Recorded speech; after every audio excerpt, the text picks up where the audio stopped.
আসসালামু আলাইকুম ওয়া রাহমাতুল্লাহি ওয়া বারাকাতুহু।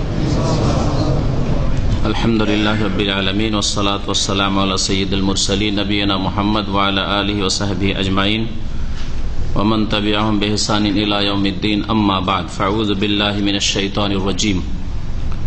ওয়া ইয়াসআলুনাকা আন যিল কারনাইন কুল সাআতলু আলাইকুম মিনহু যিকরা ইন্না মাক্কান্না লাহু ফিল আরদি ওয়া আতাইনাহু মিন কুল্লি শাইইন সাবাবা فأتبع السبب حتى إذا بلغ مغرب الشمس وجدها تغرب في عين حمية ووجد عندها قوما قلنا يا ذا القرنين إما أن تعذب وإما أن تتخذ فيهم حسنا قال أما من ظلم فسوف نعذبه ثم يرد إلى ربه فيعذبه عذابا نكرا وأما من آمن وعمل صالحا فله جزاء الحسنى وسنقول له من أمرنا يسرا।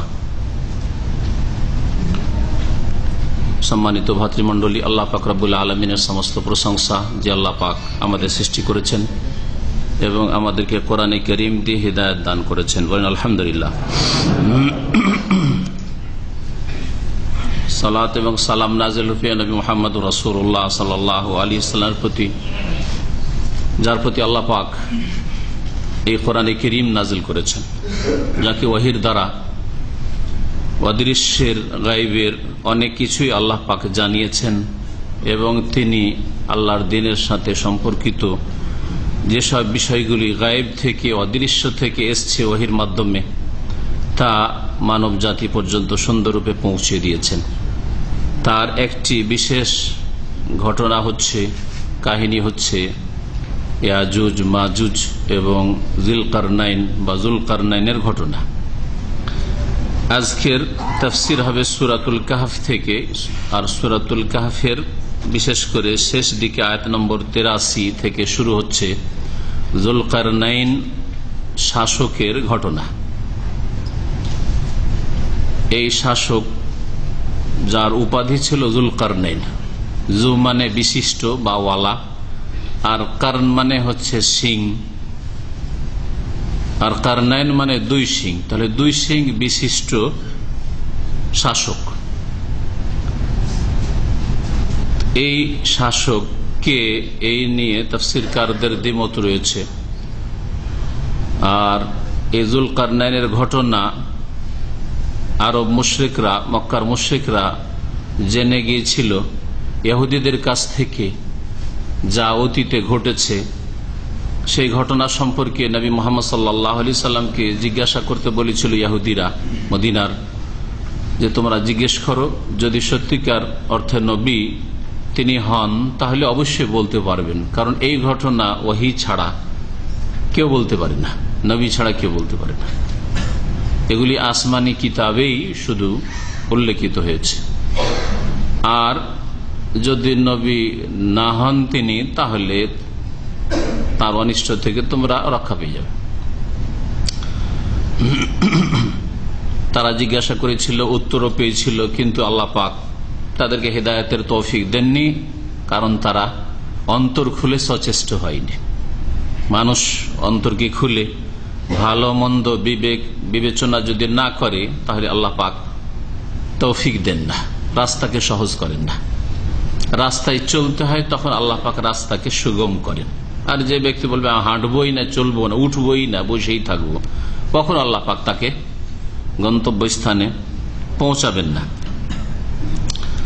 তো এই যুলকারনাইনের ঘটনা এখানে আল্লাহ পাক রব্বুল আলামিন বর্ণনা করেছেন সূরাতুল কাহফ। ওয়াসআলুনাকা আন যিল কারনাইন, হে নবী মুহাম্মদ সাল্লাল্লাহু আলাইহি সাল্লাম, তোমাকে লোকেরা, কুরাইশরা, মুশরিকরা জিজ্ঞেস করে যুলকারনাইন শাসক সম্পর্কে, দুই সিং বিশিষ্ট শাসক সম্পর্কে। কুল, তুমি জানিয়ে দাও তাদেরকে, সাআতুলু আলাইকুম মিনহু যিকরা, শীঘ্রই তোমাদের সামনে আমি তার আলোচনা পেশ করব। আতলু মানে পাঠ করে শোনাবো, তালায়াতুলু তিলাওয়াত মাসদারুর। এই কোরআনে কারীমকে তিলাওয়াতকে, আবৃত্তিকে বলা হয় তিলাওয়াত করা। আর জিকির মানে হচ্ছে উপদেশ, স্মরণ বা আলোচনা, এইসব অর্থে জিকির এসে থাকে। তো এর আলোচনা তোমাদের সামনে শীঘ্রই আমি পেশ করব বা নিশ্চয়ই আমি পেশ করব। তারপরে আল্লাহ পাক রব্বুল আলামিন বলছেন ইন্না মাক্কান্না লাহু ফিল আরদ, এই বলে যুলকারনাইনের ঘটনা আল্লাহ পাক বর্ণনা করেছেন। যুলকারনাইনের ঘটনা এবং তার সফর, ভ্রমণ আর দেশের পর দেশে বিজয় লাভ করা, এসব শোনাবার আগে যুলকারনাইন ছিল কি এ সম্পর্কে জানা যাক। কারণ অজানা সম্পর্কে জানার কৌতূহল হয় মানুষের, যতটা জানা সম্ভব হয়। এই যুলকারনাইন শাসক কে, যুলকারনাইন কি জন্য বলা হয় এ সম্পর্কে বিভিন্ন মত রয়েছে। একটি মত হচ্ছে যে তার মাথায় দুটো সিংহের মতো ছিল, সোজা কথা, শব্দের সাথে সম্পর্ক, এই জন্য তাকে যুলকারনাইন, দুই সিং বিশিষ্ট রাজা শাসক। তিনি ধার্মিক লোক ছিলেন, আল্লাহ পরকালে বিশ্বাসী ছিলেন, ভালো মানুষ ছিলেন, ভালো শাসক ছিলেন। এটা কোরআনে কারীম আয়াতগুলি প্রমাণ করে, যা সামনে আসছে। দুনিয়ামুখী ছিলেন না, পেট পূজারী ছিলেন না, বরং সারা বিশ্বের তখনকার যুগে পশ্চিমে, পূর্বে, উত্তরে যত মানুষ রয়েছে সব এলাকায় তিনি আধিপত্য কায়েম করেছিলেন, তার রাজত্ব পৌঁছেছিলেন এবং বিজয় লাভ করেছিলেন। একজন মুমিন শাসক। এর দ্বারা স্পষ্ট হয়, এখান থেকে যেটা শিক্ষণীয় বিষয় প্রথম, সেটা হচ্ছে যে ঈমান মানে মুসলিম হওয়া, মুমিন হওয়া, আল্লাহ পরকালে ঈমান, সৎকর্মশীল হওয়া। যুলকারনাইন সৎকর্মশীল বাদশাহ ছিলেন।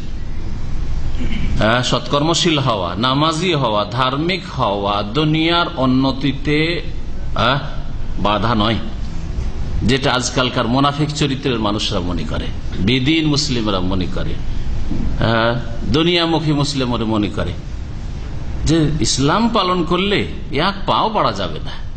এই কুফরি কথা বলে থাকে, শোনেন না? কোনো অগ্রগতি হবে না ইসলাম পালন করলে, পর্দা করলে, নামাজ পড়লে, ধার্মিকতা বজায় রাখলে, আল্লাহ ভীরু হইলে, হালাল হারামের বাছাই করলে, ন্যায় অন্যায়ের পার্থক্য করলে, সৎকর্মশীল হয়ে জীবনযাপন করলে নাকি উন্নতি করা যাবে না। এই যদি বিশ্বাসী থাকে কোন জাতির, সেই জাতিকে কেন আল্লাহ সম্মানিত করবেন? কেন করবেন? আল্লাহ পাক বলেন কেন লাঞ্ছিত করবেন না? তাদের উপর কাফির ইহুদি নাসারাকে চাপিয়ে দেবেন না? জালেম শাসক কেন চাপিয়ে দেবেন না তাদের উপর? বলুন দেখি। তাদের এক শ্রেণীর মোল্লা যেগুলো অল্প বিদ্যা রাখে, তাদের মুখ থেকে এরকম কথা বেরোয়। কয়েক বছর আগে আমার মনে আছে যে এক হাফেজ এই কথা বলেছিল। যখন একটা হাফেজ অন্যায় কাজ করছে, তখন বলছে তুমি এই কাজ করো, মানে ফিল্ম দেখো বা এরকম কাজ করো। সে ইসলাম পুরোপুরি মেনে চললে এক পাও বাড়া যাবে না। যদি মোল্লাদের মুখ থেকে এরকম কথা শোনা যায়, মুসলিমদের মুখ থেকে এরকম কথা শোনা যায়, তো মুসলিমদের কাছে কি আশা করতে পারে? তাহলে ওই জাতিকে আল্লাহ পাক কেন শ্রেষ্ঠ করে রাখবেন? খায়রা উম্মাহ কেন করবেন? কেন লাঞ্ছিত অবদস্ত করবেন না? কেন জুলমের শিকার হবে না তারা? অবশ্যই তাদের এটা প্রাপ্য। প্রথম শিক্ষা যেটা যুলকারনাইন ঘটনা থেকে যেটা আমি শিক্ষা লাভ করি আর আপনাদেরকে বলছি, সেটা হচ্ছে যে ঈমান আর নেক আমল, সৎ জীবন যাপন কোন রকমের দুনিয়ার উন্নতিতে বাধা নাই, বরং আসল উন্নতি তার মাধ্যমে হইতে পারে। যেমন আল্লাহ পাক রব্বুল আলামিন এমন এক জাতিকে যারা বকরি, ছাগল, উট চড়াতো, আর তাদের খাদ্যই ছিল হয় দুধ আর না হয় গোশত। জীবনে কোনোদিন আপনাদের মতো এত ভাত দেখতে পাইনি। এত ভাত কেন? একটা ভাতের দানা তাদের পেটে যায়নি জীবনে। আর খুব বেশি হলে কটা খেজুর খেয়েছে।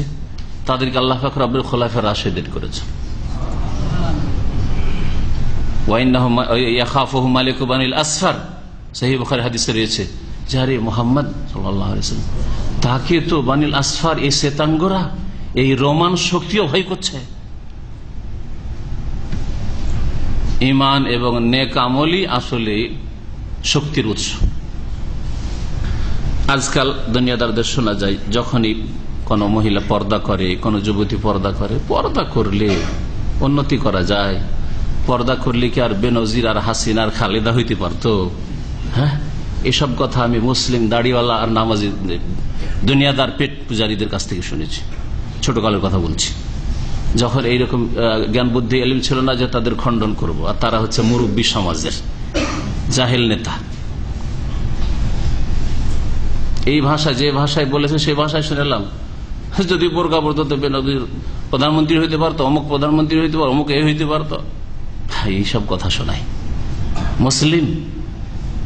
আউযুবিল্লাহ, এইরকম জীবন থেকে আল্লাহর পানা, আল্লাহ বাঁচাই যান।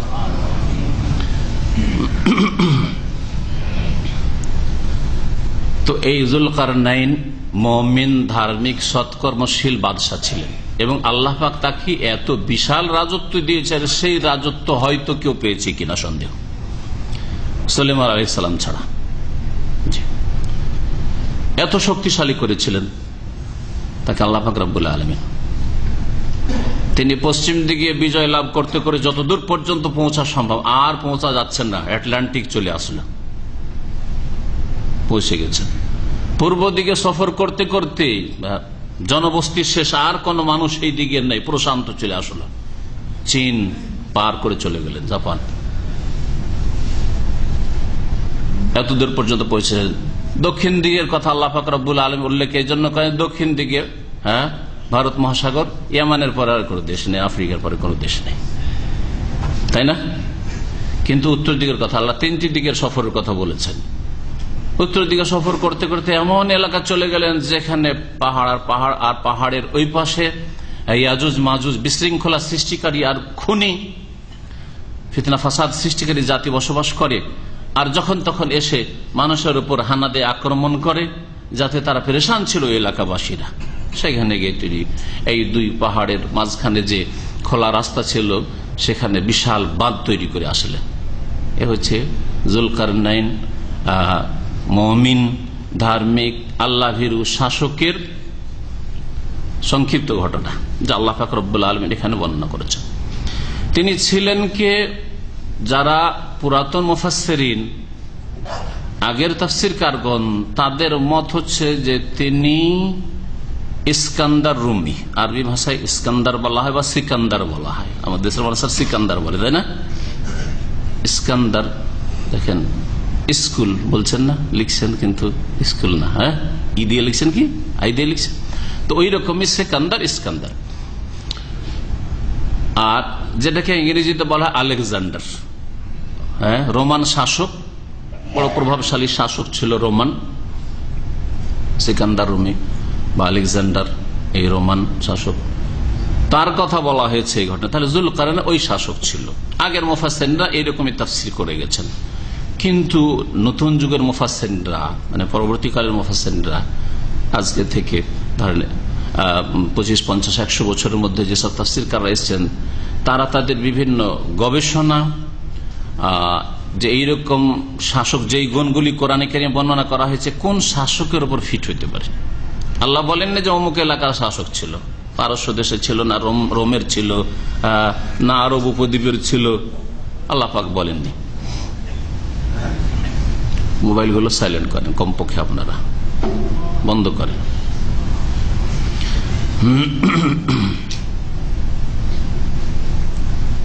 এই জন্য বলেননি যে কোন ভূমির ছিল, এতে কোনো ফায়দা নেই, কোনো শিক্ষণীয় বিষয় নেই।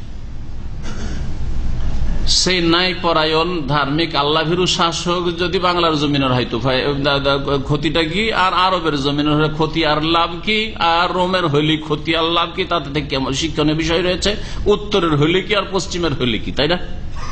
এই জন্য কোরআনে কারিমে ঘটনার ওই দিকগুলি উল্লেখ করা হয়নি যেই দিকগুলিতে কোনো শিক্ষণীয় বিষয় নেই।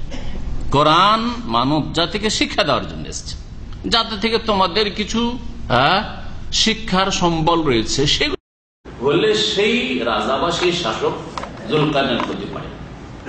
যুলকারনাইন কেন বলা হয়েছে? একটি মত শুধু বলেছে, যে কি বলেছে লোকেরা,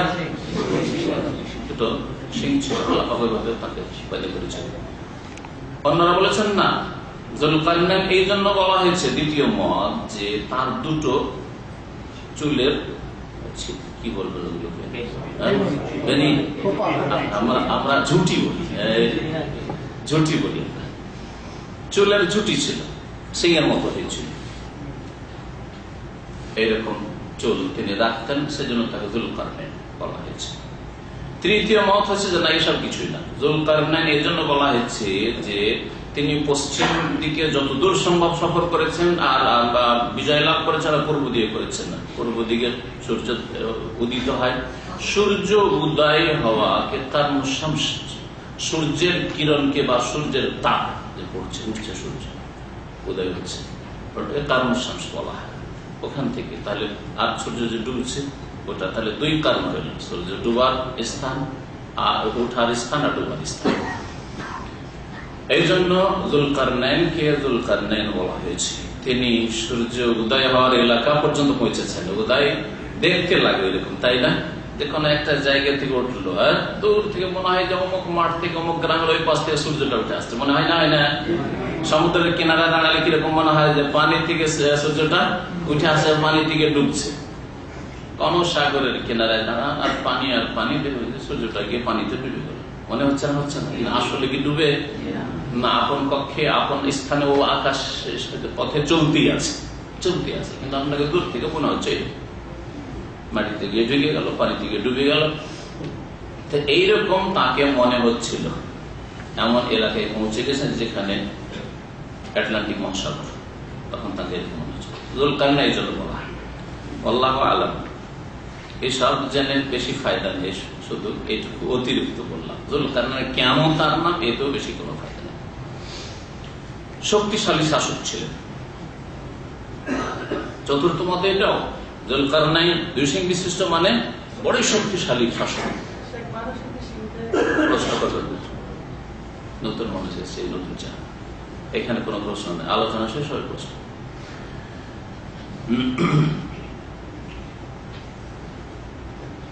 মানুষের কি চুল সাদা হয়ে জন্মায়?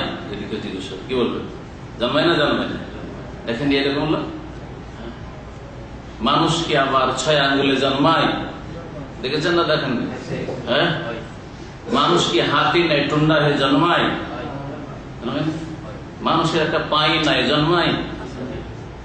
তো আজব প্রশ্ন। আল্লাহ পাক ইয়াফআলু মা ইয়াশা, যেভাবে ইচ্ছা আল্লাহ পাক রব্বুল আলামিন পয়দা করতে পারে। তারপর এটা একটি মত, নিশ্চিত নয়। কতটি মত বললাম? বললাম হইতে পারে এইটা, হইতে পারে ওইটা, হইতে পারে ওইটা, হইতে পারে। আল্লাহ পাক রব্বুল আলামিন বলছেন যুলকারনাইন সম্পর্কে, ইন্না মাক্কান্না লাহু ফিল আরদ, নিঃসন্দেহে আমি তাকে পৃথিবীতে বড় শক্তিশালী করেছিলাম, আধিপত্য দান করেছিলাম, প্রতিষ্ঠিত করেছিলাম। আল্লাহ পাক রব্বুল আলামিন ঈমান এবং সৎকর্মশীলের ভিত্তিতে, সৎকর্মশীল হওয়ার ভিত্তিতে আল্লাহ পাক পৃথিবীতে শক্তিশালী করেন। এবং যাদেরকে আল্লাহ পাক শক্তিশালী করেন তাদের যদি মুমিন হয়, তাহলে তার গুণ আল্লাহ লিস্ট বর্ণনা করে সূরা হজ। الذين مكناهم في الارض اقاموا الصلاه واتوا الزكاه وامروا بالمعروف ونهوا عن المنكر। যারা এমন যে আল্লাহ পাক তাদেরকে পৃথিবীতে আধিপত্য দান করেছেন, প্রতিষ্ঠিত করেছেন, শাসক বানিয়েছেন, ক্ষমতা হাতে এসছে। আকামুস সালাহ, মুমিন মুসলিম শাসক, তোমার প্রথম কাজ হচ্ছে নামাজ কায়েম করবে, মসজিদ ইসলামী প্রতিষ্ঠান কায়েম করবে, ইসলাম প্রচারের কাজ করবে, নামাজ কায়েম করবে। নামাজ কায়েম করা মানে শুধু ব্যক্তি যেভাবে নামাজ পড়ায় না, নামাজ হচ্ছে দেশে, নামাজ পড়ছে, নামাজের সময় দোকানপাট কাজকর্ম বন্ধ হচ্ছে। আলহামদুলিল্লাহ, দেখেন সৌদি আরবে আছে কোথাও? আল্লাহ পাক নেতৃত্ব দিলে এটা হচ্ছে তার দায়িত্ব। আকামুস সালাহ, নামাজ কায়েম করে, নামাজের সময় আযান হয়েছে, এখন দোকানপাট কাজকর্ম বন্ধ হয়ে যাবে। ওয়া আতাউজ যাকাত, যাকাত দেবে, যাকাত লোকজনকে দেবে। কে দিচ্ছে না? এত টাকার মালিক, যাকাত যাচ্ছে কোথায়? যাকাত দিচ্ছে না কেন? যাকাত যেন আদায় হয় ঠিকভাবে, খোঁজ খবর রাখবে, নিজেরাও যাকাত দেবে। ওয়া আমারু বিল মারুফ, ভালো কাজের নির্দেশ দেবে, ভালো কাজকে বাড়াবে, বৃদ্ধি করবে দেশ থেকে। ওয়ানাহা আনিল মুনকার, আর অন্যায় থেকে বাধা সৃষ্টি করবে। অন্যায় কাজ দেশ হতে দেবে না, আর পাপের কাজ হতে দেবে না, আর নেকির কাজ, ভালো কাজ কি নিজের জমিনে, নিজের দেশে বাড়াবে। আল্লাহ রাব্বুল আলামিন এই মুসলিম শাসকের দায়িত্বভার উল্লেখ করেছেন কোরআনে। ওয়া আতাইনাহু মিন কুল্লি শাইইন সাবাবা, এবং তাকে যুলকারনাইন শাসককে আমি প্রত্যেক জিনিসের বা সব রকমের আমি উপায় উপাদান দিয়েছিলাম। সাবাব বেশ শাব্দিক অর্থ হচ্ছে রশ্মি। রশ্মি যেমন ফেরাউন বলেছিল যে একটা রশ্মিকে দেখবো কি আর মুসা মাবুদকে দেখবো, জাতিকে বেকুব বানাবার জন্য এই কথা বলছে। সবাব মানে আরবি ভাষায় রশি হয়। আর রশি মানুষকে কি করে, এখান থেকে ওখানে কোনো কিছু পৌঁছাবার ব্যবস্থা করে। দেখা রশি দিয়ে লটকে ছাদ থেকে কোনো কিছু নামাচ্ছে, উঠাচ্ছে, কূপ থেকে। আগের যুগে তো নলকূপ ছিল না, তখন ওই কুয়া থেকে পানি বালতি দিয়ে পানি উঠাচ্ছে, নামাচ্ছে। উপায় উপকরণ এই জন্য অর্থ করলাম সাবাব মানে। সাবাব মানে এই জন্য কারণের অর্থে সাবাব শব্দটা ব্যবহার হয় আরবিতে, উর্দুতে। তারপরে সে সাজ সরঞ্জাম নিয়ে চললো। আতবা মানে অনুসরণ করা, সাজ চললো অর্থ করলাম। সাবাবা রাস্তা ধরলো, রাস্তায় চললো। এখানে সাবাব মানে দ্বিতীয় সাবাবের তাফসীর করা হয়েছে রাস্তা দিয়ে। তাফসীরকার প্রখ্যাত তাবিঈনরা তাফসীর করেছেন যে সাবাব মানে হচ্ছে এখানে রাস্তা তরিকা। তিনি রাস্তা ধরলেন একটা। প্রথম কোন রাস্তা ধরেছিলেন? পশ্চিম দিকে রাস্তা ধরেছেন। হাত্তা ইযা বালাগা মাগরিবা শামস, এমনকি তিনি পৌঁছে গেলেন সূর্য অস্তমিত হওয়ার স্থানে। সূর্য ডুবছে এমন জায়গা, ওর পরে আর কোন জনবসতি নেই, মহাসাগর।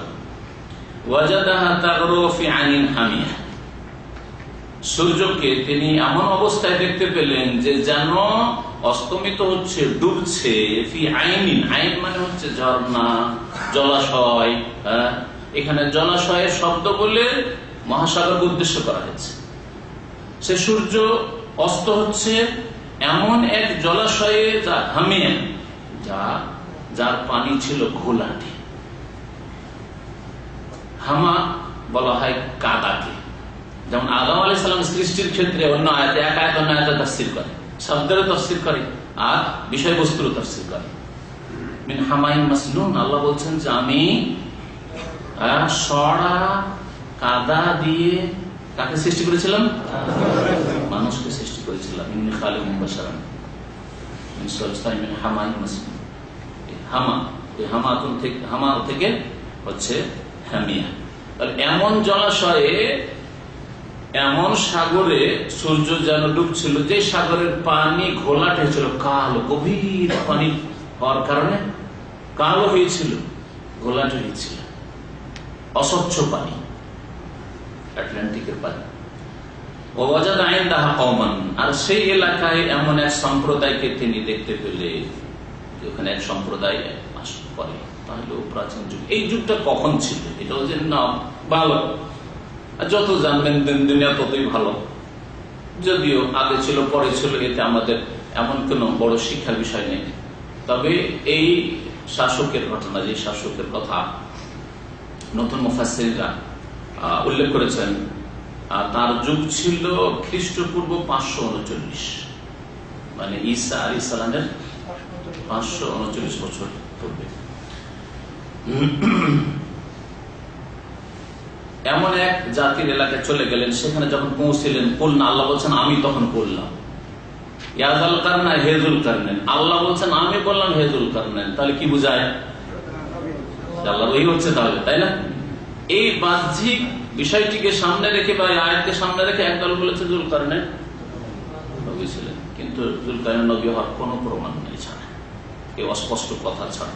আর অস্পষ্ট কোনো কিছু দিয়ে কারো নবুয়ত, নবী হওয়া প্রমাণ করা যায় না। এই জন্য এই মতটি ঠিক নয়। তাহলে আল্লাহ যে বললেন ওকে যে হেজুল কারণ ইমান তো আসবে, বা এই জাতিকে হয় শাস্তি দাও, ওয়া ইমান তাত্তাখিযা ফীহি হুসনা, অথবা এই জাতির সাথে সদাচরণ করো, ভালো ব্যবহার করো, নম্রতা অবলম্বন করো, তোমার ইচ্ছা, তোমাকে আমি ইখতিয়ার দিয়েছি। এর মানে কি? আর একদল বলছেন ওই যুগে নবী ছিল, আর আগে যুগে এক এক এলাকার এক এক নবী এসেছেন। ওয়া মিন উম্মাতিন ইল্লা খালা ফিহা নাযীর, এমন কোন জাতি আসে যে জাতিতে নবী আসেন? হ্যাঁ, অসংখ্য নবীর নাম আল্লাহ পাক রব্বুল উল্লেখ করেননি, তাদের কাহিনী আল্লাহ পাক বর্ণনা করেননি। তো নবীর মাধ্যমে আল্লাহ জানিয়ে দিয়েছেন, নবীর প্রতি ওহী হলো, আর নবী জানিয়ে দিলেন এই শাসককে যে দেখেন আপনি এদেরকে যে এলাকায় পৌঁছেছেন বিজয় লাভ করতে করতে, আপনি এদেরকে শাস্তি দিতে পারেন তাদের অপরাধের কারণে, কারণ এরা কাফের, অবাধ্য আর মুশরিক বহুত্ববাদী, অথবা এদের সাথে সদাই ব্যবহার করতে পারে। এদের মধ্যে আপনার ইচ্ছে, যারা সৎকর্মশীল হয়ে যাবে, তওবা করবে, ঈমান নিয়ে আসবে, তার উদ্দেশ্য ছিল ইসলামের, ঈমানের দাওয়াত দেওয়া, আল্লাহর একত্রের দাওয়াত দেওয়া, এই বিজয়ের মাধ্যমে। এটা একজন মুমিন শাসকের চিন্তা হওয়া উচিত। আর তৃতীয় ব্যাখ্যা হচ্ছে যে তিনি নবী ছিলেন না, আর তার যুগে কোন নবীর উপর এরকম ওহী করা হয়নি, বরং একজন মানুষ যখন কোন কিছুর উপর ক্ষমতাবান হয়ে যায় তখন তার মনে কিছু কথার উদ্রেক হয়। ভালো কথার উদ্রেক হওয়াটা যেন আল্লাহ পাকের পক্ষ থেকে ইলহাম শুরু। ইলহাম মানে না যে রাস্তা দিয়ে দুনিয়ার সব জেনে কাশ পেয়ে যাবে, এইসব বিদাতিদের বন্ডদের কথা, এই বন্ডপীরদের কথা, বুঝতে পেরেছেন? কিন্তু মনে ভালো কথার খেয়াল হয় যে এদের সাথে আচরণটা কি করতে পারি, আমি এই এলাকায় বিজয় লাভ করলাম, এদের সাথে আচরণটা কি করতে পারি। একজন সুস্থ মস্তিষ্কের মানুষ, ধার্মিক মানুষ, আল্লাহ ভীরু মানুষ, পরকাল সম্পর্কে চিন্তাশীল মানুষ ভালো কল্যাণের ইচ্ছা করবে। তার মনে খেয়াল আসলো যে আমি এখন ইচ্ছা করলে তো শাস্তি দিতে পারি তাদের অপরাধের কারণে, শিরক কুফরির কারণে, আর ইচ্ছা করলে আমি এদের সাথে ভালো ব্যবহার করতে পারি। কালা তিনি বললেন, তখন মনে এই কথাগুলি ঘুরছে একজন শাসকের, বিজয়ী শাসকের মনে এইসব কথা ঘুরছে যে কি করবো আমি। তিনি বললেন, আম্মা মান যালামা, যে ব্যক্তি জুলুম করবে, আর সবচেয়ে বড় জুলুম হচ্ছে শিরক, যে শিরকের উপর অটল থাকবে না, আমি শিরক ছাড়বো না, বহুত্ববাদ ছাড়বো না, আমি আল্লাহর একত্র তাওহীদ মানবো না, আম্মা মান যালামা, এবং পাপ ছাড়তে চাইবে না, ফাসাউফা নুআযিবুহু, তাকে নিশ্চয়ই আযাব দেব, শাস্তি দেব। সুম্মা ইউরাদ্দু ইলা রাব্বিহি, আমার আযাব শাস্তি শেষ নাই, অতঃপর তাদেরকে ফিরিয়ে নেওয়া হবে তাদের রবের কাছে, আল্লাহর কাছে যেতে হবে সকলকে। সৎলোককেও যেতে হবে, অসৎকেও যেতে হবে, জালেমকেও যেতে হবে, মাজলুমকেও যেতে হবে, ভালো মানুষকে যেতে হবে, অন্ধকেও যেতে হবে, যা করবেন যেতে হবে আল্লাহর কাছে। ফায়ুআযিবু আযাবান নুকরা, দুনিয়ার আযাবে না, আমি তো দিলাম শাস্তি, কিন্তু আল্লাহ পাক রব্বুল আলামিন তাদেরকে কি করবেন, যে ব্যক্তি জালেম হবে, জুলুম করবে, অন্যায় করবে, শিরক করবে, কুফরি করে মরবে, তাদেরকে আল্লাহ পাক রব্বুল আলামিন কঠোর শাস্তি দেবেন। নকরান মানে এখানে কঠোর, শদীদ, কঠোর শাস্তি দেবেন। ওয়া আম্মা মান আমানা, পক্ষান্তরে যে ব্যক্তি বিশ্বাসী হবে, ঈমান নিয়ে আসবে, ওয়া আমিলা সালিহান, এবং সৎকর্ম করে প্রমাণ করে দেবে যে দেখো আমার অন্তরে বিশ্বাস আছে, আল্লাহ পরকালে, তাই তো ভালো কাজ করছে, আমাকে নামাজ পড়ার জন্য বলতে হয় না, আমাকে রমজান আসছে, রোজা কোন দিন থেকে শুরু হবে, আর কখন রোজা রাখতে, কিভাবে রোজা রাখতে হবে, আমাকে ওইসব বলতে হয় না, স্মরণ করে, নিজেই স্মরণ। পয়সা আছে, যাকাত দিতে হবে, বছর পুরা হয়ে গেছে, কাউকে বলতে হয় না। পর্দা করতে হবে, কাউকে বলতে হয় না যে স্বামীর চাপ হইলে পর্দা করব, বাপের চাপ থাকলে পর্দা করব, আর না হইলে করবো না। যে ব্যক্তি ইমানদার, সে সৎকর্মশীল হবে, এটা হচ্ছে তার বহিঃপ্রকাশ ইমানের। অন্তরে ইমানের দাবিদার, নামাজেই পাওয়া যায় না, বলছেন তো মুসলিম, কি বলেন আপনি, আমি তো মুসলিম, কিসের মুসলিম, প্রমাণ কোথায় আপনার কাছে? প্রথম প্রমাণ যেটা প্রমাণ বলা হয়েছে নবী করিম সাল্লাল্লাহু আলাইহি ওয়াসাল্লাম হাদিসে, সেটা হচ্ছে সালাত, নামাজ।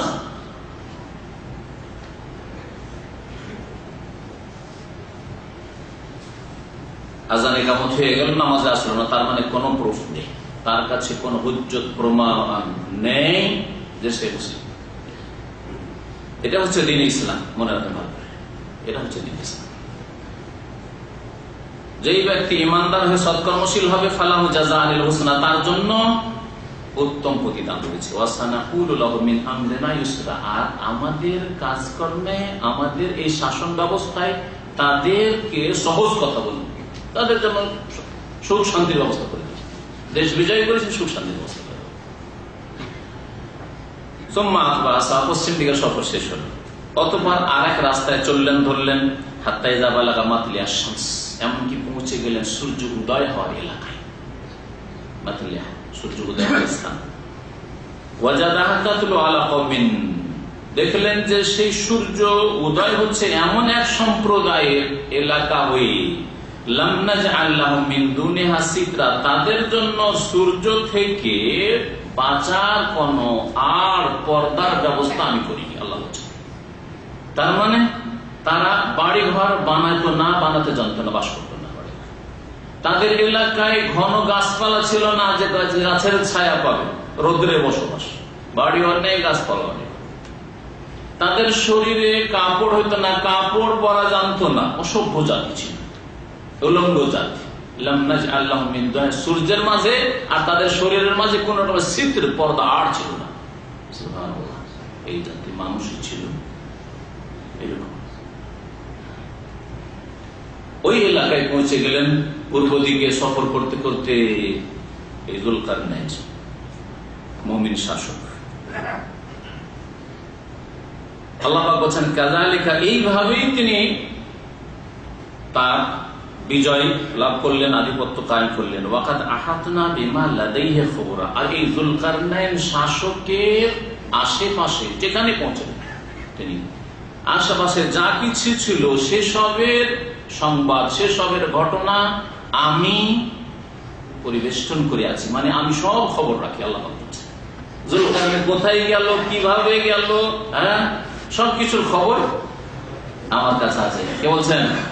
আল্লাহ পাক বলছেন আল্লাহ সবকিছু জানছে, কে কোন অন্তর নিয়ে, নিয়ত নিয়ে, কোন অবস্থায়, কি উদ্দেশ্যে ভ্রমণ করলো, বিজয় লাভ করলো, আধিপত্য কায়েম করলো, শক্তিশালী হলো, আল্লাহ পাক সব জানছেন।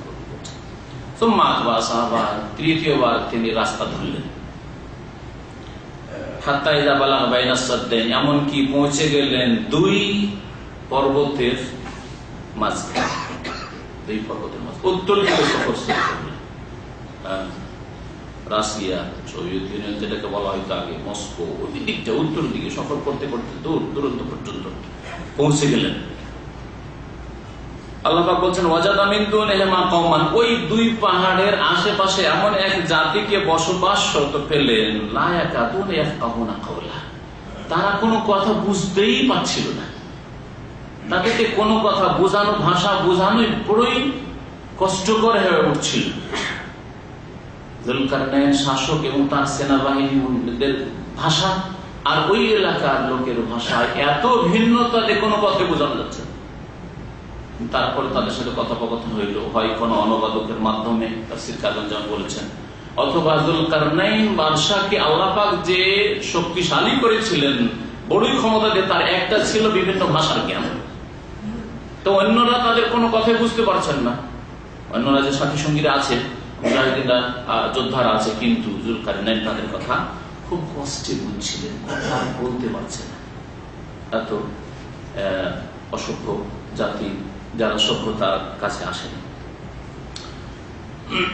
বা তাদের ভাষা খুব জটিল, যেমন ভাষা, চীনের ভাষা, রাশিয়ার ভাষা, যারা শুনেছেন হয় মদিনা ইউনিভার্সিটিতে যারা থেকেছে, এইসব ভাষা কোন দেশের কি ভাষা শুনেছে, 120 থেকে 40-50টি দেশের ছেলেরা পড়াশোনা করে। আমাদের দিকে 120 দেশের ছেলে ছিল, এখন অনেক বেড়ে গেছে।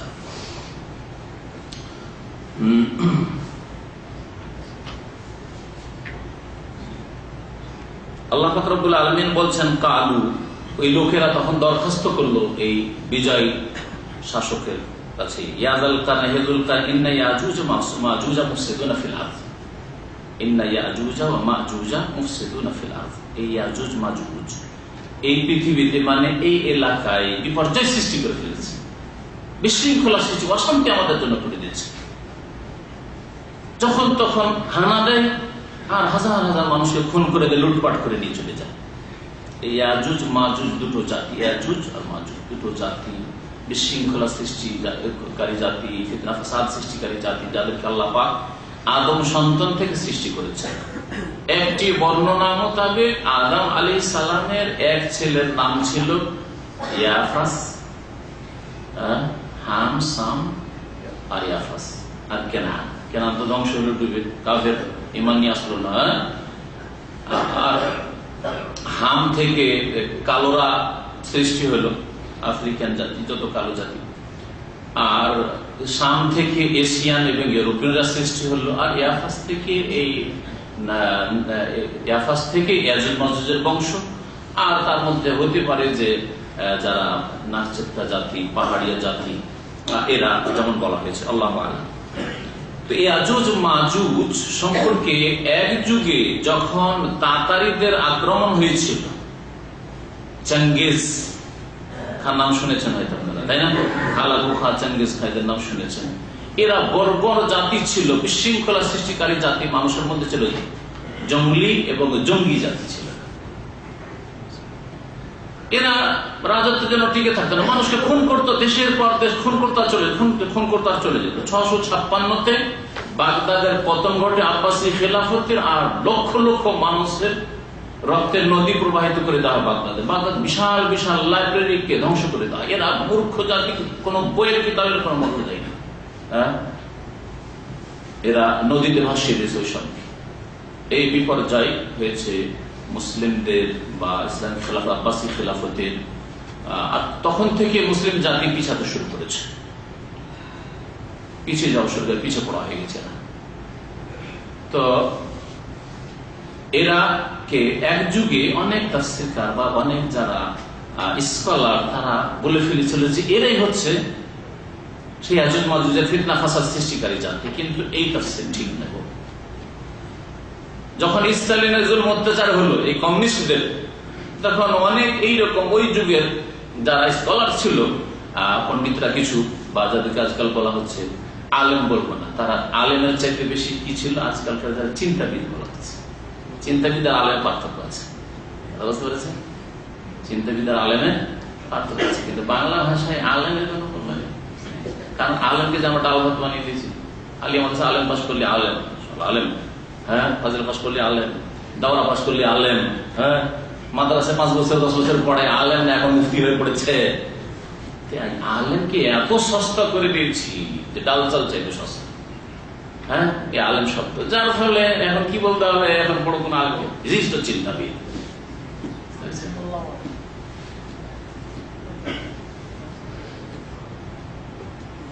তো যারা এই ধরনের চিন্তাবিদ, তারা কোরআন এবং হাদিস চর্চার চেয়ে বেশি ওই যুক্তিকে অনেক সময় প্রাধান্য দিয়েছে, পার্থক্য, যার ফলে তারা অনেক সময় ভুল কথা বলেছে, আকীদার ক্ষেত্রে ভুল করেছে। এরকম বেশ কিছু স্কলার আছে যারা ইসলামের খেদমত তো বেশ কিছু করেছে, কিন্তু তারা ভুলও করেছে।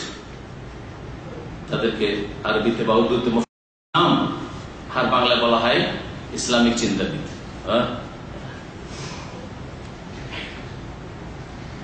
তো এই ধরনের কিছু চিন্তাবিদরা এককালে কমিউনিস্টদেরকে বলেছিল এরাই ইয়াজুজ মাজুজ, লক্ষ লক্ষ লোককে খুন করে, হ্যাঁ, রক্তাক্ত বিপ্লব, এই সোভিয়েত ইউনিয়নের বিপ্লব, কমিউনিস্টদের বিপ্লব, এটাই হচ্ছে ইয়াজুজ মাজুজ। এটাও আর ওই তার আগের যুগে যে বললাম যে হালাকু খা, চেঙ্গিজ খান, ওদের যে জুলম অত্যাচার আর বর্বরতা, ওদেরকে ইয়াজুজ মাজুজ এককালে বলেছিল। এইরকম আরো তো ঘটনা ঘটতে পারে, বাকি আছে সময়, পৃথিবী, হলো যে এরাই হইতে ইয়াজুজ মাজুজ। ইয়াজুজ মাজুজ বিশেষ একটা জাতি, যাদেরকে আল্লাহ পাক সৃষ্টি করেছেন, আর তারাই অধিকাংশ জাহান্নামী হবে, তারাই অধিকাংশ জাহান্নামী হবে। যেমন একটি সহিহ হাদিস দ্বারা প্রমাণিত যে ওদের সংখ্যা হবে 999 জন, আর তোমাদের সংখ্যা হবে 1 জন। ওরা আদম সন্তানী, বরাবর ফিতনা ফাসাদ সৃষ্টিকারী, কাফের, মুশরিক। তো এই ইয়াজুজ মাজুজ ওই এলাকায় পাহাড়ের ওপাশ থেকে এসে এই এলাকায় যে মানুষরা বসবাস করতে, এলাকায় লুটতারাজ করত। তারা অভিযোগ করলো ইন্না ইয়াজুজ ওয়া মাজুজ মুফসিদুনা ফিল আরদ, ইয়াজুজ মাজুজ এই এলাকায় বিপর্যয় সৃষ্টি করে ফেলেছে। ফাহাল নাজআলুকা খারাজান, আপনাকে আমরা পারিশ্রমিক দেব অথবা আপনাকে কর দেব। কারণ শাসক যখন, তখন পারিশ্রমিক, খরচ, কর, ট্যাক্সকেও বলা হয় আর পারিশ্রমিককে বলা হয়। আজলান এখানে করের অর্থ করেন, আপনাকে আমরা কর দেব। জনসাধারণ, আপনি শাসক, এই এলাকায় আপনি বিজয়ী হয়েছেন, আপনাকে কর দেব। আলা আনতাজ আলা বাইনানা ওয়া বাইনাহুম সাদ্দা, যে আপনি আমাদের মাঝে আর এই ইয়াজুজ মাজুজ বিশৃঙ্খলা সৃষ্টিকারী খনি, হ্যাঁ, দের মাঝে আপনি একটা বাঁধ তৈরি, প্রাচীর তৈরি করে দেবেন। কালা মা মাক্কান্নী ফীহি রাব্বী খায়রুন, আমার রব আল্লাহ পাক রব্বুল আলামিন যে আমাকে শক্তি দান করেছেন তা আমার জন্য কল্যাণকর, তোমাদের 2-4 পয়সার কর চাই না, এই কর চাই না। এটা কে বলতে পারে? একজন মুমিন, সৎকর্মশীল বাদশা, পরকাল সম্পর্কে চিন্তাশীল পেট পূজারি বলবে, প্রদীপ পাগল মরিয়া বলবে, নাকি বলবে আল্লাহ ভীরু, হ্যাঁ, আখিরাতমুখী, দুনিয়ামুখী না, দুনিয়া কামড়ে ধরতে চায় না, আখিরাত সুন্দর করতে চায়, তার মুখ দিয়ে বেরোতে পারে, তাই না? যেমন সুলাইমান আলাইহিস সালাম বলেছিলেন, বিলকিস যখন, এই ঘটনা সূরার নামে তাফসীরে আমি বলেছি, তাই না, যে বিলকিস যখন বেশ কিছু উপঢৌকন পাঠিয়েছিল, হাদিয়া তোহফা পাঠিয়েছিল, তখন সুলাইমান আলাইহিস সালাম কি বলেছিলেন ওই সব দূতদেরকে, যারা নিয়ে এসেছিল উপঢৌকন, হ্যাঁ, আর তুমি দুনানি বিমাল, আমাকে শক্তিশালী তোমরা করতে এসেছো তোমাদের ধন সম্পদে, ফামা আতানি আল্লাহু খায়রুম মিম্মা আতাকুম, তোমাদের কাছে যে সব ধন আছে তার চেয়ে তোমার অনেক ভালো আল্লাহ আমাকে দিয়েছে। আর সেম কথা সুলাইমান আলাইহিস সালাম যে কথা বলেছে শক্তিশালী শাসক এবং নবী, সেই কথাই বলছেন এই যুলকারনাইন। এর হচ্ছে মুমিন শাসকের লক্ষ্য উদ্দেশ্য। সুবহানাল্লাহ, কি বলছেন, মা মাক্কান্নি ফীহি রাব্বি খায়র, অথচ ওই এলাকায় লাখ লাখ মানুষ বাস করে, তারা যা করছে ঠিক আছে, তোমাদের সুরক্ষার ব্যবস্থা করে দিবে, ইয়াজুজ মাজুজের লুট তারাজ থেকে তোমরা বেঁচে যাবে, আর কত লোকের যে প্রাণ নাশ হচ্ছে তা থেকে তোমরা রক্ষা পাবে, কিন্তু তোমাদের এত টাকা করে কর লাগবে, সব রাজি হয়ে যেত, তাই না? সব কথাই মেনে নিত। মা মাক্কান্নি ফীহি রাব্বি, আমার রব আল্লাহ পাক যে শক্তি আমাকে দান করেছেন, যে প্রতিষ্ঠিত করেছেন, তাই আমার জন্য খায়র, কল্যাণকর, মঙ্গলময়। ফাআইনুনি বিকুওয়া, তবে তোমরা আমার সাহায্য করো তোমাদের জনবল, যা কিছু চাইবো সহযোগিতা, এই প্রাচীর তৈরি করতে জনবলের প্রয়োজন রয়েছে, মেহনত পরিশ্রমের প্রয়োজন রয়েছে, একটু তোমরা আমাকে সহযোগিতা করো। আজআল বাইনাকুম ওয়া বাইনাহুম রাদমা, তোমাদের মাঝে আর ইয়াজুজ মাজুজদের মাঝে আমি একটা বড়ই মজবুত প্রাচীর তৈরি করে দেবো, মানে মজবুত প্রাচীর। আতুনি জুবার আল হাদিদ, এই সহযোগিতা তোমরা করো, আমার কাছে তোমরা নিয়ে আসো লোহার পাতগুলো, লোহার পাত টুকরো, লোহা যেখানে পাও লোহা পুড়িয়ে দিয়ে এসো, নিয়ে আসো। হাত্তা আল্লাহ পাক বলছেন যে যুলকারনাইন বলেন আতুনি জুবার আল হাদিদ, লোহার পাতগুলিকে আমার কাছে নিয়ে আসো, মানে নিয়ে এসে জমা করো। এই দুই পাহাড়ের মাঝখানে যে খোলা জায়গা রয়েছে, এই জায়গাতে তোমরা লোহার উপর লোহা রেখে একেবারে পাহাড় বরাবর করে দাও। এমনকি দুই পাহাড়ের মাঝখানে যে খোলা জায়গা ছিল তা ভরাট করে দিল লোকেরা, কি দিয়ে? এই লোহা দিয়ে। কিন্তু লোহাতে তো শক্তি নেই, হ্যাঁ, ইট আছে, গাড়া নাই, লাগবে না, তাহলে তো আবার ভুসড়ে দেবে। কালান ফখু, আগুন লাগিয়ে দেওয়া হলো। তারপরে তোমরা এখন হাঁ করে ফুক দাও, আগুন লাগিয়ে তারপরে হাঁ করে ফুক দাও, খুব আগুন জ্বালাবো না। হাত্তাইদা জ্বালাবো নারা, এমনকি যত লোহা ছিল ওই যে লোহা দিয়ে ভরাট করা হয়েছে আগুনের মধ্যে সব লাল হয়ে গেল, লোহাগুলি সব লাল হয়ে গেল আগুনের মধ্যে। কালা, তখন যুলকারনাইন বললেন আতুনি, এখন তোমরা আমার কাছে নিয়ে আসো গলিত তামা, কিতরা, উফরিগ আলাইহি কিতরা, এর ওপর আমি এখন গলিত তামা ঢেলে দিই, যেটা গাড়ার কাজ করবে দিয়ে আমরা ঢালাই করি, তাই করলেন দিয়ে। তো কিতরা হচ্ছে গলিত তামা। ফামাস্তাউ আন ইয়াযহারুহু, তারপরে তারপর থেকে আর ইয়াজুজ মাজুজ এই প্রাচীরকে অতিক্রম করে আসতে পারলো না। আন ইয়াযহারুহু মানে ওর উপরে চড়তে পারলো না, যে প্রাচীরের উপর দিয়ে ডিঙিয়ে আসবো, প্রাচীর ডিঙাতে সক্ষম হইল না, এই বিশৃঙ্খলা সৃষ্টিকারী জাতি। আর একটা রাস্তা হচ্ছে যে ভেঙে ফেলবো, ছিদ্র করে দেবো, ফুটো করে দেবো, তাও করতে পারো। আর এই সুদৃঢ় প্রাচীরকে ইয়াজুজ মাজুজরা আর ফুটো করতে পারলো না, ফুটো করতেও সক্ষম হলো না। কোনটি কাজ বেশি সহজ? উপর দিয়ে ডিঙিয়ে আসাটা সহজ তুলনামূলক, দুটোই কঠিন, এই জন্য পারেনি তারা। একটা হচ্ছে প্রাচীর ডিঙিয়ে আসা, একটা হচ্ছে প্রাচীর ফুটো করা। কোনটা বেশি সহজ? ডিঙিয়ে আসাটা, এই জন্য ইস্তাউ হালকা শব্দ দিয়ে, আর দ্বিতীয়টা অমাস্তা তাও, শব্দের সাথে ভাবের বিষয়বস্তুর যে সামঞ্জস্যতা রয়েছে, মিল রয়েছে, এটাকে বলা হয় কোরআনে কারীমের বালাগাত বা অলংকার।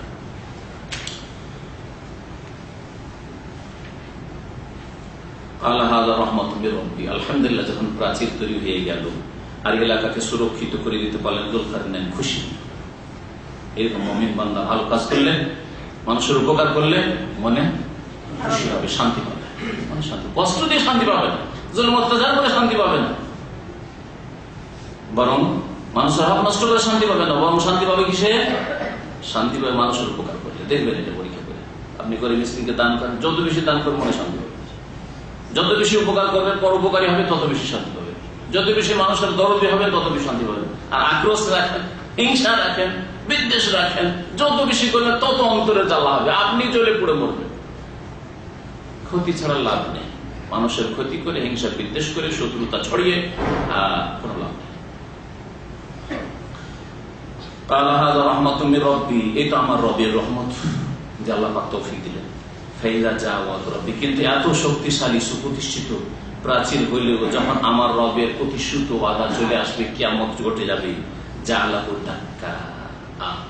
একে তখন চূর্ণ বিচূর্ণ আল্লাহ পাক করে দেবে।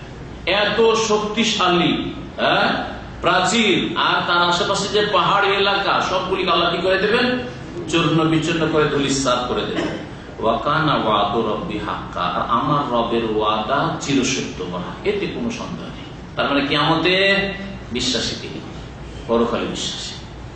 এই আয়াতের অংশ প্রমাণ করে। আল্লাহ পাক বলেন ওয়া তারাকনা বা'দাহুম ইয়াওমাইযিন ইয়ামুজু ফি বা'দ, এই ইয়াজুজ মাজুজদের অবস্থা কি হবে আল্লাহ এতটুকু শুধু বলেছেন।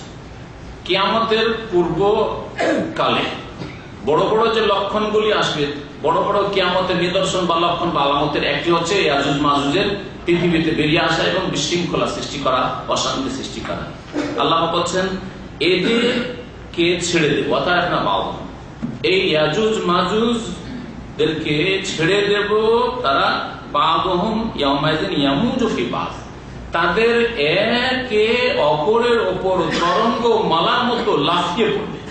এত সংখ্যায় এরা হবে, এত সংখ্যায় হবে যে রাস্তা পাবে না, একজন আরেকজনের কাঁধের উপর দিয়ে যেন ভেঙে যাচ্ছে, লাফিয়ে যাচ্ছে তরঙ্গমালার মতো। যেমন পানির সমুদ্রের তরঙ্গমালা আসে বা নদীর ঢেউ দেখেছেন বন্যার কালে, এইভাবে এরা ঝাঁপিয়ে পড়বে পৃথিবীর উপর বিশৃঙ্খলা সৃষ্টি করার জন্য। এমন ফাতনা ফাসাদ আর লুটতারাজ আর খুন এত করবে, অশান্তি পৃথিবীতে হয়ে যাবে। ঈসা আলাইহিস সালামের জামানায় আল্লাহ পাক রব্বুল আলামিন ঈসা আলাইহিস সালাম দোয়া করবেন, আল্লাহ পাক তাদের গর্দনে এক পোকা সৃষ্টি করে দেবেন, মারাত্মক পোকা হিসেবে।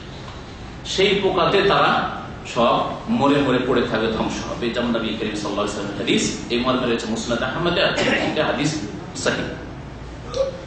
আল্লাহ পাক বলেন অনুফিখা ফিস সূর, আর সেই সময় সিংহায় ফুঁক দেওয়া হবে। ইসরাফিল আলাইহিস সালাম সিংহায় ফুঁক দেবেন কিয়ামতের জন্য। ফাজামানাহুম জামা, তখন সবগুলিকে একত্রিত করব, মানুষ ইয়াজুজ মাজুজ সবকে আমি এই হাসরের মাঠে বিচার দিবসে একত্রিত করব। ওয়ারাদনা জাহান্নামা ইয়াউমাইযিন কাফিরিন আরদা, আর সেই দিন জাহান্নামকে কাফের, অস্বীকারী, অবাধ্যদের জন্য, মুশরিকদের জন্য, নাস্তিকদের জন্য, বেদীনদের জন্য আমি পেশ করব। ভালোভাবে পেশ করব, পেশ করার মতো পেশ। আরদা আল্লাহ বলেছেন জাহান্নামকে আল্লাহ পাক রব্বুল আলামিন মানুষের সামনে নিয়ে আসবেন, হাজির করব। শাব্দিক অর্থ করলো আরদা মানে পেশ করা, পরিবেশন করা। আল্লাহ পাক রব্বুল জাহান্নামকে হাজির করবেন, আমি জাহান্নামকে উপস্থিত করব, হাজির করব সেই দিন, কিয়ামতের দিন, কাফেরদের জন্য যথাযথভাবে। আল্লাযীনা কানাত আ'য়ুনু ফি গিতাইন আন যিকরি, কাফের কারা? যাদের চোখগুলি আমার উপদেশ নেওয়া থেকে পর্দায় আবৃত ছিল, ঢাকা ছিল, আবরণে ঢাকা ছিল না। তাদের চোখ খুলে ভালো মন্দের পার্থক্য করেনি, ভালোকে গ্রহণ করেনি, সত্যকে অস্বীকার করেছে, তাওহীদ সুন্নাতকে অস্বীকার করেছে, শিরক বিদআত করেছে, বেদিন থেকেছে, বেনামাজি থেকেছে, পাপিষ্ঠ থেকেছে। ওয়া কানু লা ইস্তাতিউনা সামআ, আর তারা শুনতে সক্ষম ছিল না, তারা ভালো কথা শুনতো না, হয় শোনা বরদাস্ত করতো না। দেখবেন যারা বেদিন টাইপের লোক, তারা ইসলামের কথা শুনতে চাইবে না, দিনের কথা শুনতে চাইবে না, ভালো কথা বরদাস্ত করতে পারবে না। আজকাল মানবাধিকার বলা হচ্ছে। যদি মানবাধিকারই থাকে তাহলে ভালোর অধিকার আছে, মন্দর অধিকার আছে, ধরে নিলাম, তাই না? কারো যদি উলঙ্গ হওয়ার, ন্যাংটা হওয়ার অধিকার থাকে, তো আমার মাথা থেকে পা পর্যন্ত ঢাকার অধিকার নেই? আছে না নেই? এই শয়তানগুলোকে বলুন তো, ইহুদি নাসারাদের যারা খাদেম মুনাফিক তাদেরকে বলুন তো, জিজ্ঞেস করুন তো।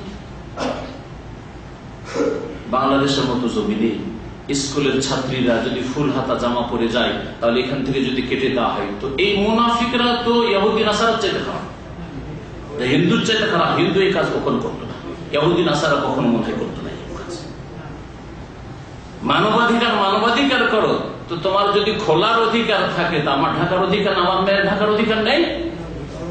এদের জন্য শুধু জুলকারনাইনের বিজয় লাগবে, এদেরকে আর কোনো কিছুতেই সংশোধন করা যাবে না। মুনাফিকদেরকে আল্লাহ পাক যেন মুসলিমদেরকে তৌফিক দান, আল্লাহ পাক রব্বুল আলামিন সমাজকে যেন তৌফিক দান করেন, মুসলিম শাসকদেরকে আল্লাহ পাক রব্বুল আলামিন যেন হিদায়াত দান করেন, আল্লাহ পাক রব্বুল আলামিন যেন নেক শাসক আমাদেরকে দান করেন।